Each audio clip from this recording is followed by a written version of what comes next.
वालेकुम। आज की वीडियो में हम कोलेस्ट्रॉल सिंथेसिस और इसकी रेगुलेशन की बात करेंगे। अब कोलेस्ट्रॉल सिंथेसाइज का होता है, ये आपको मोस्टली लिवर के अंदर सिंथेसाइज होता है, लेकिन ये इसके साथ साथ आपको कुछ इंटेस्टाइन में भी इंटेस्टाइन हो जाता है। एड्रिनल कॉर्टेक्स में भी कोलेस्ट्रॉल प्रेजेंट होता है, क्योंकि वी नो कि एड्रिनल कॉर्टेक्स में आपके जो स्टेरॉयडल हार्मोन्स है वो बनते हैं, and cholesterol is a precursor of steroidal hormones. उसके अलावा कोलेस्ट्रॉल जो है वो आपका to some extent ovaries, testis plus और प्लेसेंटा में भी बनता है, तो लेकिन मोस्टली इसकी लिवर में होती है। अब होता क्या है कि जो कोलेस्ट्रॉल की सिंथेसिस के शुरू के 2 स्टेप्स हैं वो बिल्कुल वही होते हैं जो कीटोन बॉडी की फॉर्मेशन की थे। ये होता क्या है, जिस तरह कीटोन बॉडीज में हो रहा था, दो एसिटाइल कोए आपस में क्या कहते हैं मिलते हैं, दो एसिटाइल कोए आपस में रिएक्ट करते हैं और वो बनाते हैं एसिटो एसिटाइल कोए। एक कोए की मायोटी निकल जाती है with the help of enzyme thiolase. फिर क्या होता है कि जो एसिटो एसिटाइल कोए हैं इन पे एक एंजाइम, वही एंजाइम कीटोन बॉडी वाला ऐड करता है एचएमजी कोए सिंथेस, जिससे बन जाती है एचएमजी गोए। एचएमजी की फुल फॉर्म होती है tri hydroxy tri methyl glutaryl CoA, या you can call it beta hydroxy beta methyl glutaryl CoA because the third carbon is beta carbon. लेकिन अब होता क्या है कि जो ये वाला एचएमजी कोए सिंथेस है ना, ये कीटोन बॉडी वाले से डिफरेंट होता है। जो ये एचएमजी कोए सिंथेस होता है, जो कोलेस्ट्रॉल की सिंथेसिस के लिए प्रेजेंट होता है, ये होता है साइटोसोल में। ये याद रखनी कि जो लिवर के अंदर जो कोलेस्ट्रॉल सिंथेसाइज हो रहा है वो हो रहा है साइटोसोल में, क्योंकि विनो की लिवर से कीटोन बॉडीज बनती है। तो जो कीटोन बॉडीज वाला कोलेस्ट्रॉल, जो कीटोन बॉडीज वाला एचएमजी कोए सिंथेस होता है ना, वो होता है माइटोकॉन्ड्रियल।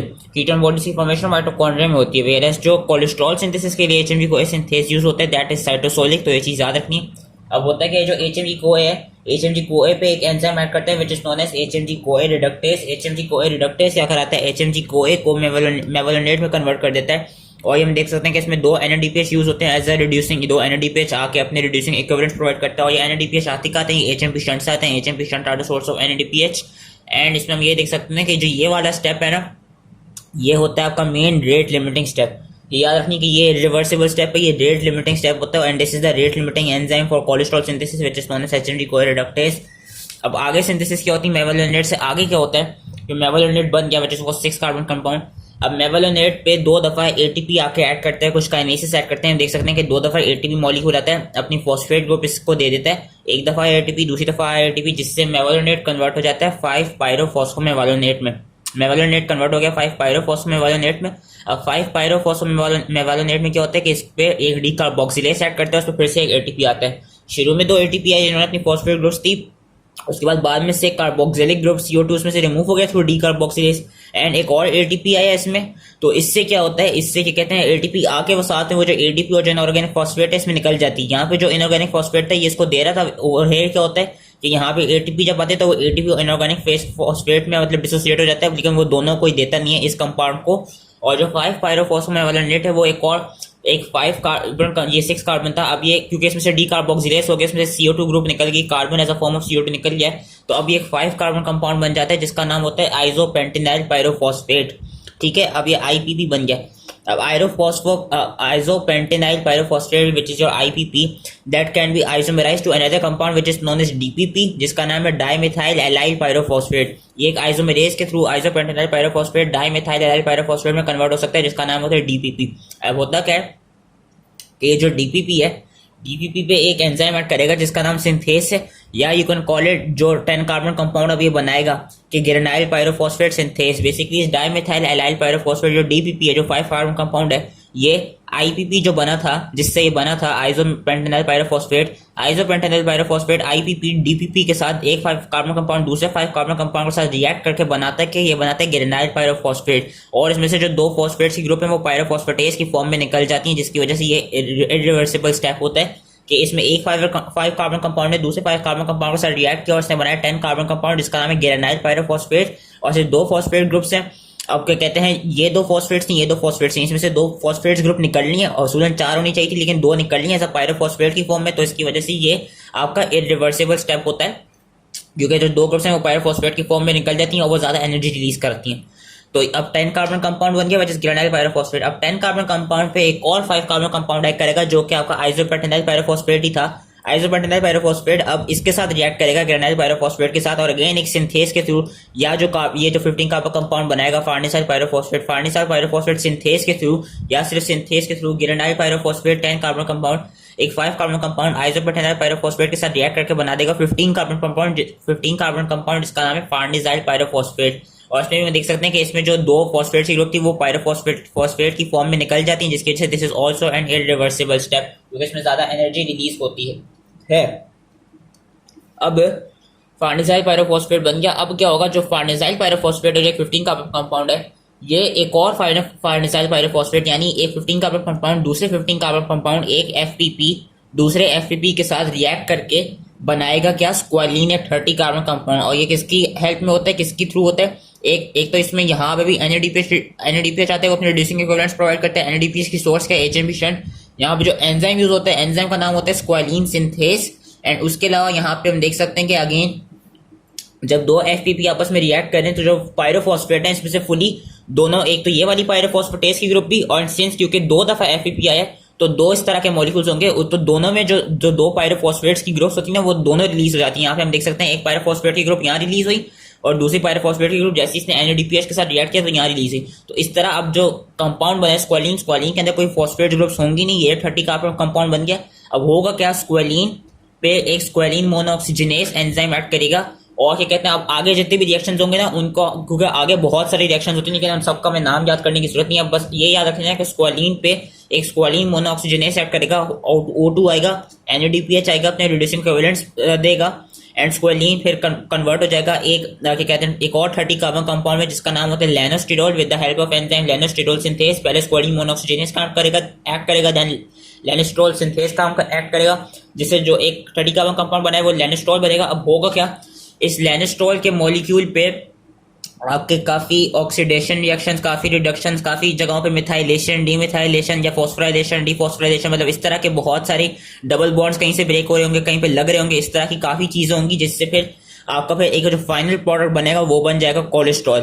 यही इन्होंने यहाँ 8 पे दिखाया है, किस पे ये होगा, और 8 पे उन्होंने यहाँ पे लिखा हुआ है कि जो conversion of lanosterol to cholesterol is a multi step process. इसमें क्या होता है कि shortening of side chain, oxidative removal of methyl groups, reducing of double bonds, migration of double bonds, ये सारे स्टेप्स हो रहे होंगे जिससे फिर जो एक फाइनल प्रोडक्ट बन जाएगा वो होता है कोलेस्ट्रॉल। तो ये थी पूरी कोलेस्ट्रॉल की सिंथेसिस। अब हम इसकी रेगुलेशन की बात कर रहे थे। मैंने कहा इसकी रेगुलेशन कैसे होती है कि वी नो जो इसका रेट लिमिटिंग एंजाइम है दैट इज योर एचएमजी कोए रिडक्टेज। तो एचएमजी कोए रिडक्टेज की एक्टिविटी बेसिकली कोलेस्ट्रॉल की सिंथेसिस को वो करेगी, जो कहते हैं कोलेस्ट्रॉल की सिंथेसिस को वो एजेंट प्रोवाइड करेगी। उसका जो एचएमजी कोए रिडक्टेज की एक्टिविटी है उसी से डिटरमिन करेगी कोलेस्ट्रॉल सिंथेसिस को।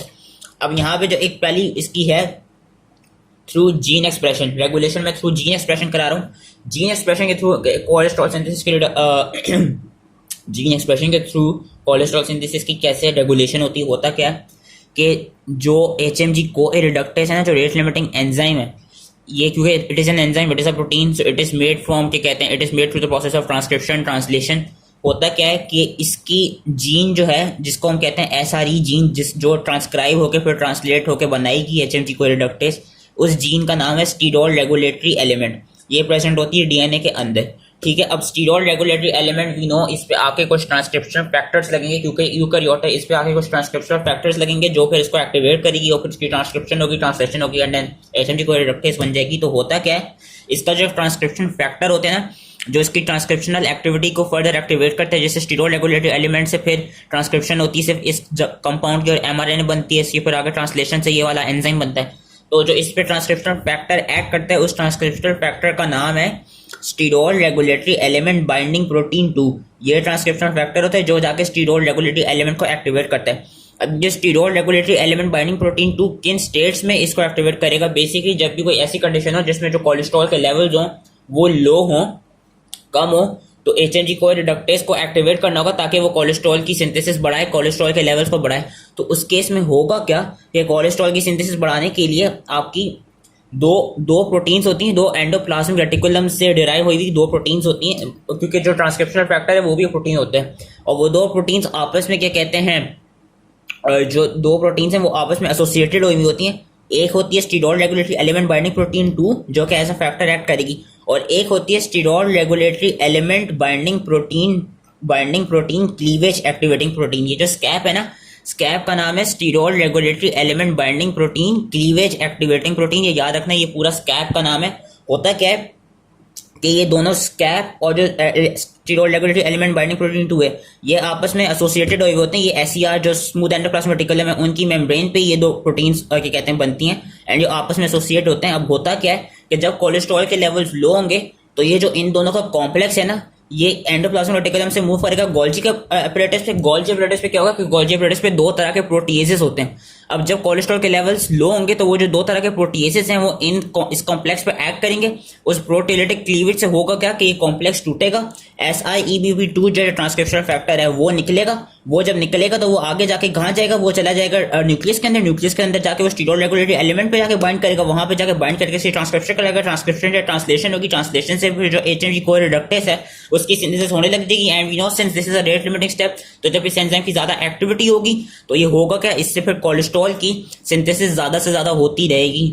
लेकिन कोई ऐसी स्टेट्स हैं जिसमें कोलेस्ट्रॉल का लेवल हाई हो और आपने लो कराना, तो आपने इस एंजाइम की एक्टिविटी को कम करना होगा, इसकी क्या कहते हैं प्रोडक्शन को कम करना होगा। तो वो कैसे होगी, उस स्टेट में क्या होता है कि होता क्या है, एक और आपकी कहते हैं जब ये सब स्टीरॉल की जो कोलेस्ट्रॉल के जो लेवल्स हैं वो जब हाई होंगे तो होगा क्या कि ये जो कोलेस्ट्रॉल है ये इस चीज को इनहिबिट करेगा, ये अपनी इनहिबिशन कराएगा कैसे। बेसिकली एक और प्रोटीन होती है जिसका नाम होता है INSIG. INSIG is basically full form of insulin induced gene proteins.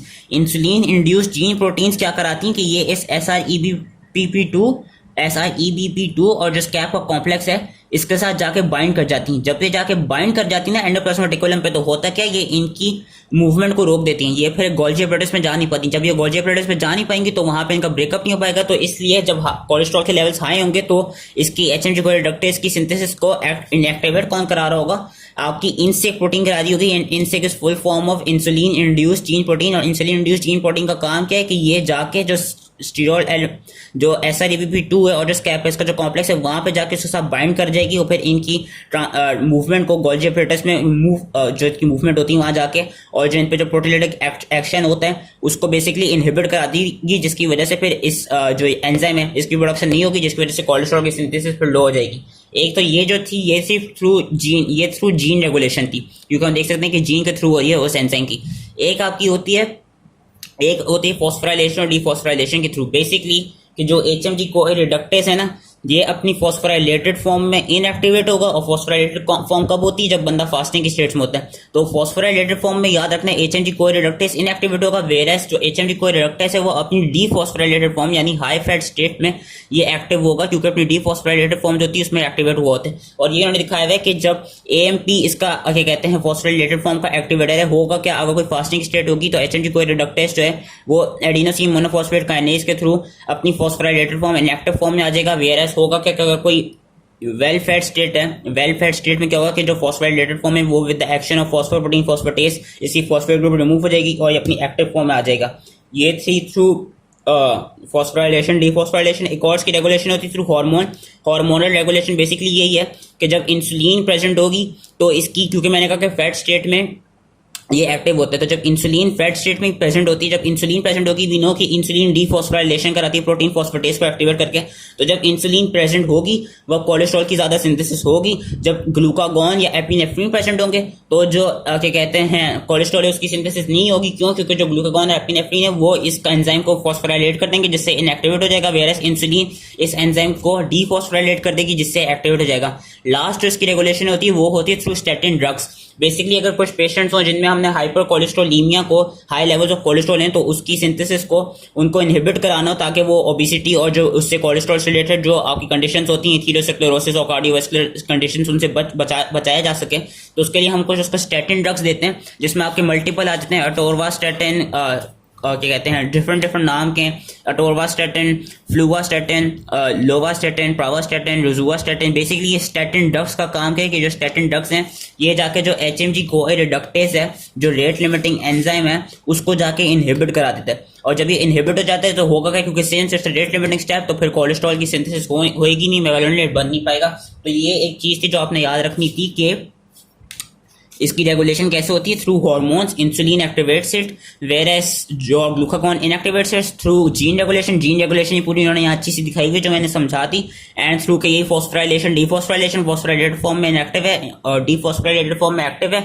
And through statin drugs, statin drugs का काम क्या है कि वो जो ये एंजाइम है इसको जाके इनहिबिट कर देंगे जिससे कोलेस्ट्रॉल की जो सिंथेसिस है वो लो हो जाएगी। So that was it. I hope easily समझ में आ गया हो एंड थैंक यू।